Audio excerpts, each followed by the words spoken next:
My mother-in-law doesn't believe my daughter can be allergic to anything and almost unalives her. Now she's threatening to off herself. My 3-year-old daughter has several severe food allergies, with peanuts and eggs being the worst. Additionally, she cannot have dairy or bananas. My mother-in-law is extremely obsessed with my daughter. Since she is our only child, and therefore mother-in-law's only grandchild, I try to be understanding. I haven't expressed any concerns when she buys really expensive dresses that my daughter will only wear once. I have actively encouraged a relationship between them, allowed her to have her way on holidays, and have generally been accommodating. However, I have never left them alone together. I can't explain it exactly, but it just never felt right. Mother-in-law hasn't pushed for alone time recently, although she offered to babysit, she let it go when we declined. Despite her interest, she has always doubted my daughter's allergies, insisting that her princess of a granddaughter could never have something wrong with her. However, she has never tested to see if it was true, at least not until today. Mother-in-law was visiting, playing dress-up with my daughter. I had a horrible headache, so I asked her to watch my daughter, allowing me to lie down for an hour, and she agreed. However, 20 minutes later, I was abruptly awakened by her shrieking, and she was screaming that something was wrong with my baby. I rushed to my daughter's room to find her gasping for breath, her lips turning blue. I screamed at mother-in-law to call 911 and used an EpiPen on my daughter. After administering the EpiPen, my daughter managed to take a deep breath, but I noticed that she smelled like banana. The paramedics arrived promptly, initiated an IV, and administered medication to help my daughter breathe. I informed one of the paramedics that my mother-in-law had fed my daughter something, and he discovered part of a cookie on the floor. After confronting mother-in-law, she confessed to giving my daughter a peanut butter banana cookie, claiming she didn't know it would harm her. I texted my husband and rode to the hospital with our daughter. They admitted her for observation, and my husband met us there. His mother called him, wailing about how she was just trying to show us that nothing is wrong with our daughter. According to her, we're too paranoid and have such odd ideas about our daughter's health, because, get this, we eat healthy, our daughter has received all the vaccines she can have, and we use sunblock. That woman admitted that she's been making allergen-laced cookies for more than a year. She bakes a huge batch and freezes them, putting one in her purse every time she sees our daughter, just in case she gets a chance to slip it to her. I can't even wrap my head around this. Our daughter is asking when mother-in-law is going to come see her. She wants to show grandma her pretty bracelet, the hospital band with stickers on it. I'm so devastated right now. I never suspected mother-in-law would do something like this. The hospital has already reported it to the police. A detective is going to come tomorrow to take statements and discuss the next steps. Update 1. So, the detective just left.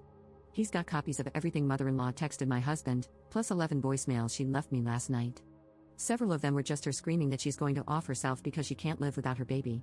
The detective doesn't know what's going to happen because he's never seen this before, but for right now, they're going to take her into custody due to the threats of unalive, and the district attorney will have to look at the case next week. Our daughter is doing great, as they've sent a counselor to work with her for a bit, and we're going to continue with that while we navigate the next couple of weeks. She keeps asking when she'll get to see mother-in-law, and the counselor suggested telling our daughter, "Grandma made you very sick on purpose, so she's in timeout and can't see you," so we've just been repeating that. My husband's family is pretty split on the matter. Everyone is kind of in shock, but he's too angry to care about anyone who doubts our reaction.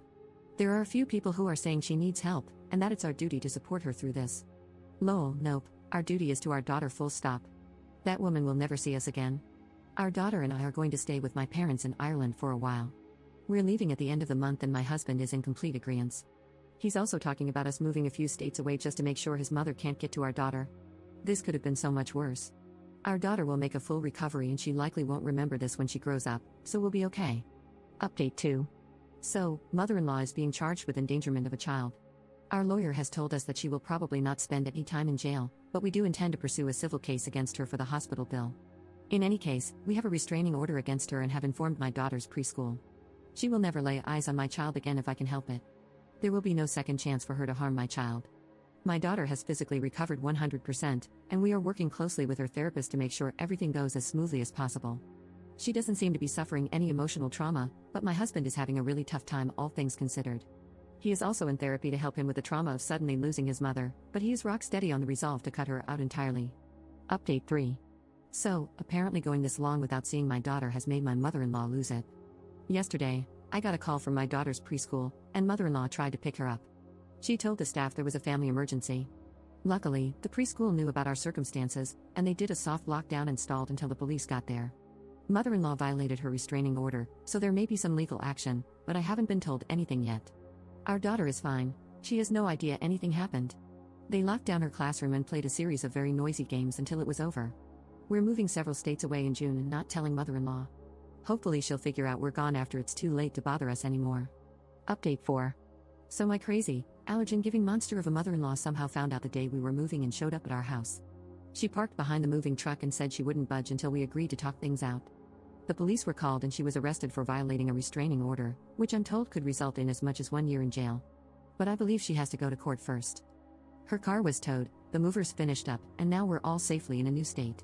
All 4 of us, because we recently found out we'll be adding a new little one to our family in January, and mother-in-law has no idea. As for school, we're really fortunate that we can manage a nice private school with excellent security in the new state. I've had to go back to work part-time to cover the cost, but the peace of mind is worth it.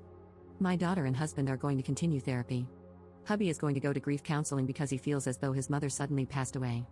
He is very adamant that she never sees our children, but losing his mother has been very difficult for him. If, heaven forbid, he were to waver on that, my children and I would be on the next flight to Ireland. Oh, and my daughter has started this program at a hospital nearby where she is exposed to her allergens in tiny but incremental doses.